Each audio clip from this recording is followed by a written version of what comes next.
নবান্নে শুভেন্দু অধিকারীর প্রথম দিনের কার্যক্রম নিয়ে বিস্তারিত জানাতে সরাসরি যুক্ত হচ্ছেন প্রতিনিধি দীপক দেবনাথ। দীপক দেবনাথ, আপনার কাছে বেশ কিছু প্রশ্ন আছে আমার। প্রথমেই জানতে চাই যে প্রশাসনিক কর্মকর্তাদের সঙ্গে শুভেন্দুর বৈঠক শুরু হয়েছে কিনা এবং এর পাশাপাশি মন্ত্রীদের দপ্তর বণ্টনের বিষয়ে কিছু জানতে পেরেছেন কিনা বা আপনার কাছে তথ্য আছে কিনা।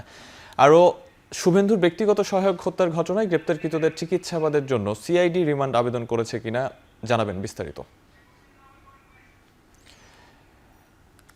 দীপক দেবনাথ, আপনি শুনতে পাচ্ছেন কিনা সেটা একটু জানাবেন আমাদেরকে, এবং একই সঙ্গে আপনি প্রশ্নগুলো আপনাকে আবারও করতে চাই। প্রশাসনিক কর্মকর্তাদের সঙ্গে শুভেন্দুর যে বৈঠক সেটা আজকে শুরু হয়েছে কিনা এবং মন্ত্রীদের দপ্তর বণ্টনের বিষয়ে আপনি কিছু জানতে পেরেছেন কিনা। এর পাশাপাশি আরও একটা বিষয়, শুভেন্দুর ব্যক্তিগত সহায়ক হত্যার ঘটনায় গ্রেপ্তারকৃতদের চিকিৎসাবাদের জন্য সিআইডি রিমান্ড আবেদন করেছে কিনা জানাবেন।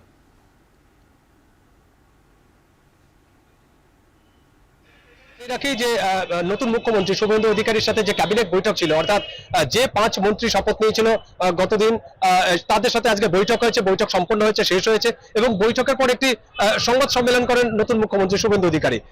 বেশ কয়েকটি সিদ্ধান্ত, মোট 6টি সিদ্ধান্ত, তার মধ্যে যেটি উল্লেখযোগ্য সেটি হচ্ছে যে এই যে সীমান্ত, যে অরক্ষিত সীমান্ত রয়েছে সেখানে কিন্তু দীর্ঘদিন ধরে কাঁটাতার দেওয়া যাচ্ছিল না এবং বিজেপির যেটি অভিযোগ ছিল যে মুখ্যমন্ত্রী, বিগত যে মুখ্যমন্ত্রী আগের যে সরকার ছিল মমতা ব্যানার্জি সরকার, সেই সরকার অনুপ্রবেশকারীদের মদত দিচ্ছে এবং সেই কারণে তারা বিএসএফ কে জমি দিচ্ছে না। কিন্তু আজকে ঠিক হয়েছে যে বিএসএফ যত পরিমাণ জমিটা দেবে চায় তাদেরকে সেই জমি দেওয়া হবে এবং 45 দিনের মধ্যে সেই জমি বিএসএফ কে হস্তান্তর করা হবে এবং এর জন্য মুখ্য সচিব এবং ল্যান্ড রেভিনিউ যে ডিপার্টমেন্ট আছে তাকেও নির্দেশ দেওয়া হয়েছে যে প্রয়োজনীয় জমি যেখান দিয়ে লাগবে সেই জমি চিহ্নিত করে যেন বিএসএফ কে দেওয়া হয়। এটি একটি বড় সিদ্ধান্ত।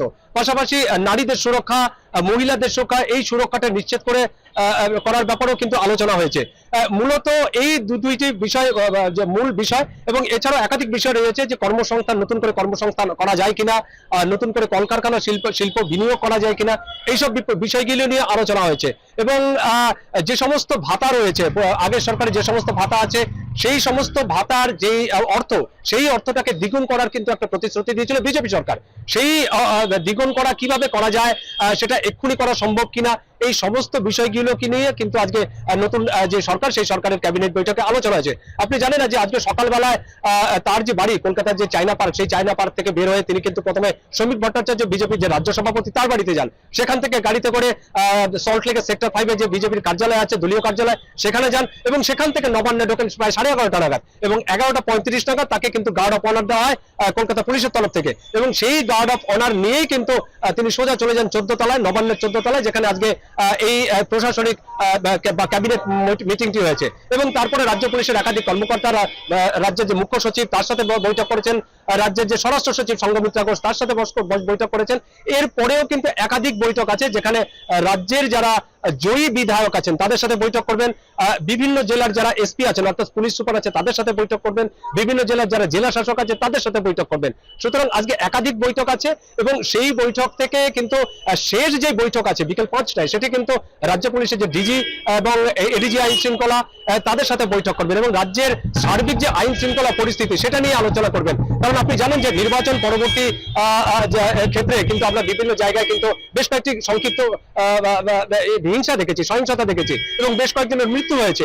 এই মৃত্যু যাতে আর না হয়, যাতে সহিংসতা নিয়ে যাতে জিরো টলারেন্স নীতি নিয়েছে এবং সেটি যাতে রোখা যায় বা সেইটি রুখতেই কিন্তু একাধিক নির্দেশ দিতে পারে, কিন্তু কি নির্দেশ সেটা এখনই পরিষ্কার নাই, কারণ বিকেল 5টার সময় বৈঠক, তারপরে সেটি জানাবে। এটি গেল একটি দিক। এবং দ্বিতীয় দিক আপনাকে জানিয়ে রাখি যে শুভেন্দু অধিকারীর যে আত্মসহায়ক ছিল, গত বুধবার দিন রাতে তার যে চন্দ্রনাথ, তার যে ব্যক্তিগত সহায়ক, তাকে খুন করা হয় বলে অভিযোগ এবং সেই খুনের অভিযুক্তকে 3 জনকে গ্রেপ্তার করা হয়েছে। গতকাল তাদেরকে গ্রেপ্তার করা হয়, তারপরে কলকাতা নিয়ে আসা হয় উত্তরপ্রদেশ এবং বিহার থেকে।